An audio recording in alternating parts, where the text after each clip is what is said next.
आज हम class 10th का जो चैप्टर फर्स्ट है केमिकल रिएक्शन एंड इक्वेशन, उसमें केमिकल रिएक्शन को कैसे लिखा जाता है वो हम डिस्कस करेंगे। और केमिकल रिएक्शन को कैसे लिखा जाता है, देखो इसके लिए हम एक एग्जांपल लिया। तो ये एग्जांपल है, zinc metal react with dilute sulphuric acid to form zinc sulphate and hydrogen gas. यानी जिंक मेटल को रिएक्ट करवाया सल्फ्यूरिक एसिड से, तो उसमें जो प्रोडक्ट बना है वो बना zinc sulphate and hydrogen gas. हमको पता है, वी नो कि है ना, लेफ्ट हैंड साइड क्या लिखते हैं, लेफ्ट हैंड साइड लिखा जाता है रिएक्टेंट लिखा जाता है, एंड राइट हैंड साइड लिखते हैं प्रोडक्ट। ठीक है। अब रिएक्टेंट कौन सा है, इसमें रिएक्टेंट जो रिएक्शन में पार्टिसिपेट करता है, सब्सटेंस आपस में रिएक्ट करते हैं वो कहलाते हैं रिएक्टेंट।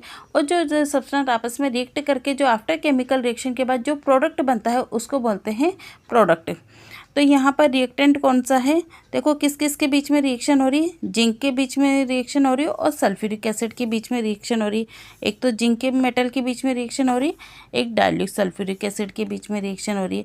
तो यहाँ पर रिएक्टेंट कौन कौन सा हुआ, जिंक एंड सल्फ्यूरिक एसिड।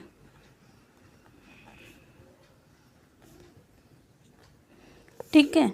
और आफ्टर रिएक्शन के बाद जो सब्सटेंस बनता है उसको बोलते हैं प्रोडक्ट। तो इसमें प्रोडक्ट कौन सा बना, एक तो बना जिंक सल्फेट एंड दूसरा बना हाइड्रोजन गैस। तो प्रोडक्ट है जिंक सल्फेट, दूसरा है हाइड्रोजन गैस। अब इस रिएक्शन को कैसे लिखेंगे, इसको रिएक्शन केमिकल रिएक्शन के रूप में कैसे लिखते हैं। सबसे पहले जो रिएक्शन हो रही है उसको वर्ड के फॉर्म में लिखते हैं। तो वर्ड के फॉर्म में लिखते हैं तो इधर लेफ्ट हैंड साइड लिखेंगे लेफ्ट रिएक्टेंट लिखेंगे। तो देखो रिएक्टेंट आपस में कैसे बनता है, रिएक्टेंट बनाता है प्रोडक्ट। तो लेफ्ट हैंड साइड ही लिखेंगे अपन रिएक्टेंट। तो रिएक्टेंट कौन कौन से हैं, zinc plus sulphuric acid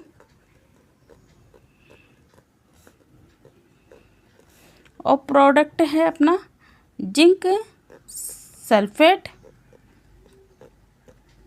and hydrogen gas. ठीक है। फर्स्ट हम सबसे पहले इनका सिंबल लिखेंगे। जिंक को कैसे लिखा जाता है उसके नीचे लिखते हैं, जिंक का सिंबल होता है Zn। सल्फ्यूरिक एसिड का फॉर्मूला होता है H2SO4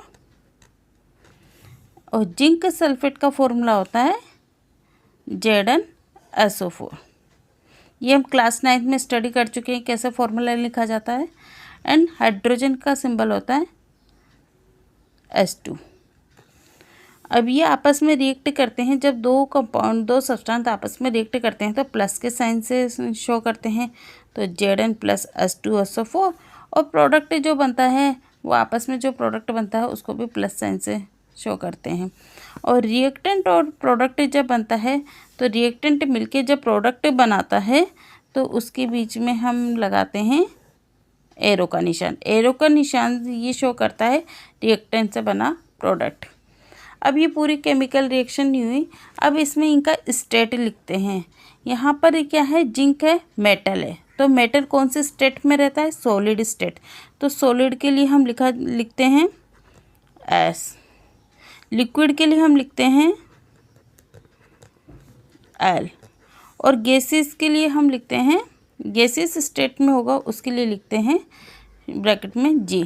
तो यहाँ पर जिंक मेटल सॉलिड स्टेट में है तो यहाँ ब्रैकेट में लिख देंगे एस। H2SO4 क्योंकि यहाँ पर देखो डायरेक्ट लिखा है dilute sulphuric acid, H2SO4 liquid form में होता है उसलिए यहाँ पर ब्रैकेट में लिख देंगे एल।